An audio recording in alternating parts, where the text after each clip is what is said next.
अस्सलाम वालेकुम किसान दोस्तों, उम्मीद है आप सब ज़बरदस्त होंगे। मैं हूं मोहम्मद शान और आप सब देख रहे हैं एग्रीकल्चर एंड इंफॉर्मेशन चैनल। दोस्तों, ये वीडियो किसानों के लिए अच्छी खबर के साथ है कि दोस्तों मैंने आपको कुछ टाइम पहले बताया था कि गैर मुल्की खादें पाकिस्तान में आने वाली हैं, तो वो कब आएंगी और उसके रेट क्या होंगे, तो ये तय होना बाकी था। तो दोस्तों, हुकूमत ने गैर मुल्की खादों का नया रेट 2340 रुपये मुकर्रर कर दिया।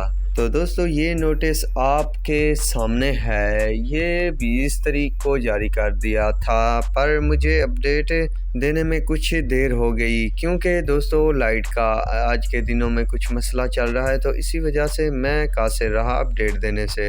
दोस्तों, इस नोटिस पर वाज़ेह तौर पर लिखा गया है कि नई जो कीमत होगी वो 2340 रुपये पर 50 केजी बैग है। दोस्तों, अगर इसी रेट पर तमाम किसानों को ये खाद मिली तो बहुत ही अच्छी बात है और फसलें बहार से खिल जाएंगी, क्योंकि दोस्तों अभी जो सूरत हाल बनी हुई है, आप सब जानते हैं कि जैसी भी खाद हो तो वो ब्लैक में मार्केट में फ़रोख्त हो रही है और 3000 रुपये पर बैग के हिसाब से फ़रोख्त हो रही है। हर कोई अपना नफ़ा पक्का करने में लगा हुआ है, ये नहीं सोचता कि गरीब किसान किस तरह तबाह व बर्बाद हो रहे हैं। बहरहाल दोस्तों, जल्द ही मार्केट में ये खादें दस्तयाब होंगी गैर मुल्की और वाफिर मिकदार में होंगी, क्योंकि बहुत ज़्यादा मिकदार में हुकूमत ने ख़रीद की है इन खादों की।